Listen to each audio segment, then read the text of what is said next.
और आपके साथ मैं हूं सुरभि तिवारी। यूपी सरकार मर्जर योजना के तहत 50 से कम बच्चों की संख्या वाले स्कूलों को मर्ज कर रही है, जिसकी वजह से अब तक प्रदेश के हजारों स्कूल बंद हो चुके हैं। एक तरफ स्कूल बंद होने को लेकर सड़कों पर प्रदर्शन हो रहा है, तो वहीं इस मुद्दे पर अब सियासत भी गरमाने लगी है। अखिलेश यादव बीजेपी सरकार के मर्जर फॉर्मूले का जवाब अब पीडीए योजना से दे रहे हैं और पीडीए की योजना के तहत में उन्होंने पाठशाला भी खुलवा दी।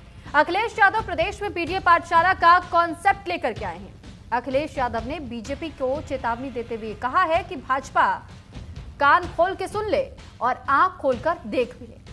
हम शिक्षा का अधिकार किसी को छीनने नहीं देंगे। अगर अपने झूठे प्रचार पर खरबों रुपए खर्च करने वाली बीजेपी सरकार के पास स्कूल चलाने के लिए पैसे नहीं है तो कोई बात नहीं। जहां जहां बीजेपी सरकार स्कूल बंद करेगी वहां वहां पीडीए के लोग पीडीए पाठशाला खोलेंगे।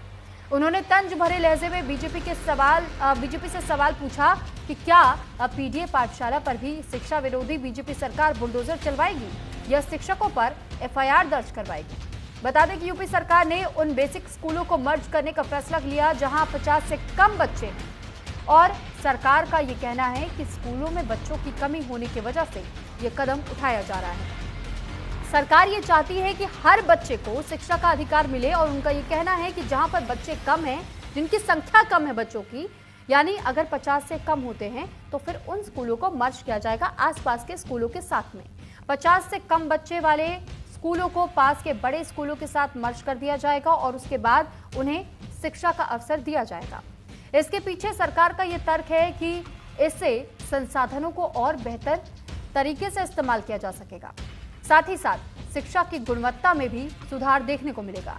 दूसरी ओर समाजवादी पार्टी समेत विपक्षी दल सरकार के इस फैसले का विरोध कर रही हैं। विपक्षी दलों का ये कहना है कि छोटे स्कूल को बड़े स्कूलों में मर्ज कर देने से छात्रों को परेशानी होगी। छात्रों को लंबा सफर तय करके बड़े स्कूलों में जाना पड़ेगा और इससे शिक्षा का अधिकार भी प्रभावित होगा। पूरे प्रदेश भर में ऐसे करीब 27,000 स्कूलों को चिन्हित किया गया है।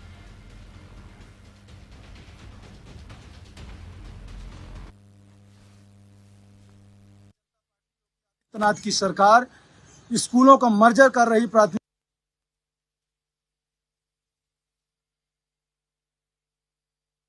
विद्यालयों का, तब हमारे नेता माननीय अखिलेश यादव जी ने आह्वान किया कि ये सरकार अगर इन विद्यालयों को बंद करेगी, नहीं चालू करेगी, तो हम समाजवादी लोग गांव स्तर पे पीडीए पाठशाला चलाने का काम करेंगे। जब हमारे नेता का आह्वान हुआ है, उसी क्रम में मैंने आज ये कार्यक्रम किया है। अगर सरकार उन विद्यालयों को नहीं खोलेगी तो जहां जहां पर प्राथमिक विद्यालय बंद हो रहे हैं, समाजवादी पार्टी माननीय अखिलेश यादव जी के नेतृत्व में हर कार्यकर्ता पीडीए पाठशाला चलाकर बच्चों को शिक्षा देने का काम करेगा। परिवार डेवलपमेंट एजेंसी पूरी तरह से फर्जी है। 2012 से 2017 तक वह स्वयं मुख्यमंत्री थे और सबसे ज्यादा दमन अगर उन्होंने किसी का किया था तो पिछड़ों का किया था, दलितों का किया था, अगड़ों का किया था। उनकी सरकार से के कार्यकाल को अगर याद करो तो लोगों को भय से कांपने लगते हैं, क्योंकि श्री अखिलेश यादव जी सत्ता केवल गुंडों के लिए, अपराधियों के लिए, माफियाओं के लिए, दंगाइयों के लिए, भ्रष्टाचारियों के लिए पाई थी। लेकिन जब उन्होंने यह अत्याचार किया तो 2017 में उत्तर प्रदेश को प्रदेश की जनता ने भारतीय जनता पार्टी के हाथों में सौंपा और यह तय कर लिया कि अब 2047 तक सपा का कोई भविष्य नहीं। सर, आप लोगों ने तो अब हम आपको कुछ और जानकारी भी इस मामले से जुड़ी हुई दे देते हैं कि आखिर ये स्कूल मर्जर योजना है क्या। देखिए, उत्तर प्रदेश सरकार स्कूलों की मर्जर की जो योजना लेकर आई है, ऐसे में इसको लेकर के जहां विपक्षी दल पहले से यूपी सरकार को घेरी है, तो यूपी सरकार का भी अपने अलग तर्क है। उनका ये कहना है कि हम अगर ऐसा कुछ तय कर रहे हैं, कुछ सोच रहे हैं, तो सोच समझ कर उठाया गया कदम है। अब इस मामले में जो जानकारी निकल करके सामने आती है, यूपी सरकार स्कूलों की मर्जर की योजना लेकर आई और सीएम योगी ने बेसिक शिक्षा विभाग को सख्त निर्देश दिया है। यह निर्देश इस बात को लेकर भी दिया गया कि मर्जर व्यवस्था को शिक्षा सुधार की भावना से ही तैयार किया जाए। मजबूत नींव इसे बताया गया है। बताया यह भी गया है कि शिक्षा की व्यवस्था में सुधार होगा, मजबूत नींव डाली जाएगी और अगर किसी भी स्कूलों में 50 से कम छात्रों वाले स्कूलों का विलय किया जाएगा, यानी अगर वहां पर संख्या 50 से नीचे होती है, यानी 50 की संख्या से कम छात्र या एक स्कूल में पढ़ रहे हैं, तो फिर उस स्कूल को मर्ज किया जाएगा दूसरे बड़े स्कूलों के साथ में। अब प्रदेश में 10,827 विद्यालयों का अब तक विलय हो चुका है। 5,000 सरकारी स्कूलों को मर्ज करने की अब तैयारी है। 27,000 से ज्यादा स्कूलों पर इस वक्त खतरा मंडरा रहा है। कुछ विद्यालयों में बच्चों की संख्या महज 20 से भी कम थी। 58 विद्यालय ऐसे भी थे जिनमें एक भी बच्चा नहीं था। खाली हुए भवनों में आंगनबाड़ी केंद्र अब खोले जाएंगे। हालांकि इसको लेकर विपक्षी दलों के पास एक नया मुद्दा मिल चुका है और विपक्षी दल इसी मुद्दे को भुनाने का प्रयास कर रहे हैं। विपक्षी दलों का यह भी कहना है कि देखिए, जिस तरीके से इस वक्त बीजेपी सरकार जानबूझकर बच्चों से शिक्षा का अधिकार छीन रही है और एक प्रयास है हमारी ओर से कि पीटीए की पाठशाला को खोला जाए ताकि किसी भी बच्चे से उसके पढ़ने लिखने की क्षमता ना छीनी जा सके, उनका वो अधिकार ना छीना जा सके। स्कूल मर्जर के पीछे तर्क क्या है ये भी समझिए। छोटे स्कूलों का बड़े स्कूलों में मर्जर किया जाएगा। बड़े स्कूलों में मर्जर होने से शिक्षा और ज्यादा बेहतर हो पाएगी, व्यवस्था बेहतर हो पाएगी, स्कूलों में पढ़ने वाले बच्चों को बेहतर सुविधाएं दी जा सकेंगी। छोटे स्कूलों में शिक्षकों की कमी की समस्या दूर हो जाएगी। स्कूलों पर बेवजह होने वाले खर्च में भी कमी आएगी।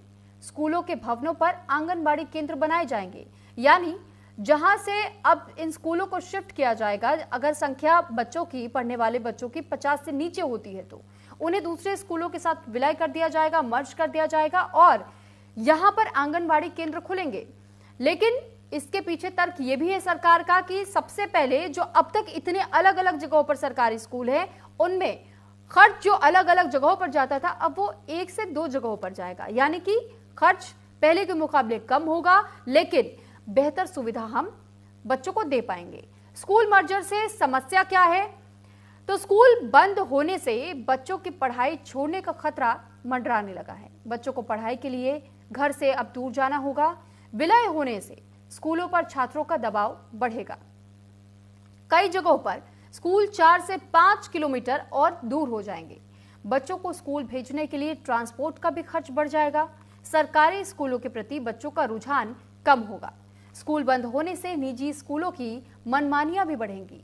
तो ये अभिभावकों की शिकायतें हैं, उनकी ओर से समस्याएं जाहिर की गई हैं और बताया गया है कि अगर ऐसी व्यवस्था की जाती है तो फिर हमारे लिए ये परेशानी का सबब हो सकता है और ऐसे में उन बच्चों की पढ़ाई का संकट भी मंडरा सकता है कि बच्चों को क्या हम इतनी दूर भेजेंगे पढ़ने के लिए या नहीं, क्योंकि खर्चे बढ़ जाएंगे। इसी को लेकर के मुद्दा बनाया जा रहा है। विपक्षी दल भी सरकार को घेर रहे हैं और दूसरी तरफ अभिभावक भी कई सारे सवाल खड़े कर रहे हैं। लेकिन देखिए, स्कूल जहां इस वक्त स्कूलों को लेकर के कई अलग अलग तरीके से सवाल पूछे जा रहे हैं, तो सवाल अब यह भी है कि स्कूल तो है, लेकिन सरकार अब इन स्कूलों पर और किस तरीके से ध्यान देगी। स्कूल है तो सड़क कहां है, क्योंकि कई ऐसे भी स्कूल देखे गए हैं जहां पर सड़कों का अता पता ही नहीं है। तो फिलहाल हम आपको ये जानकारी दे रहे हैं कि किस तरह कुछ ऐसे इलाके हैं जहां आपको स्कूलें दिख जाएंगी लेकिन सड़कें नहीं। इसी वजह से सवाल पूछा जा रहा है कि स्कूल अगर हमें दिखाई भी दे रहा है तो वहां तो सड़क ही नहीं है जाने के लिए। इसको लेकर भी सवाल पूछा गया है और ये मामला कुशीनगर का आपको बता रहे। कुशीनगर के प्राथमिक विद्यालय का हाल इस वक्त बेहाल नजर आ रहा है, खस्ता हाल में है ये स्कूल जाने के लिए आज तक यहाँ पर सड़क का निर्माण नहीं हुआ। रेलवे ट्रैक पार करके स्कूल पहुंचते हैं नौनिहाल। स्कूल में बिजली नहीं है, अंधेरे में बच्चे पढ़ते हैं। बारिश के दिनों में यहां पानी तक भर जाता है और बच्चों को और ज्यादा दिक्कतों का सामना करना पड़ता है। लोगों ने कई बार प्रशासन से गुहार लगाई है, लेकिन उनकी कोई सुनने वाला ही नहीं है। रेलवे ट्रैक पर कई बार शिक्षक और बच्चे गिरे भी हैं, ऐसी भी जानकारी साझा की गई है। बावजूद इसके प्रशासन की नींद नहीं खुली है। छितौनी नगर पंचायत का टेंगरहा प्राथमिक विद्यालय भी इस वक्त बदहाली का आलम झेल रहा है और इसी वजह से अभिभावकों की ओर से कई बार अब तक अपील की जा चुकी है, गुहार लगाए जा चुके हैं कि इसे दुरुस्त किया जाए, लेकिन यहाँ पर किस बदहाली में इस वक्त बच्चों को पढ़ने पर मजबूर होना पड़ रहा है, आप इससे अंदाजा लगा सकते हैं।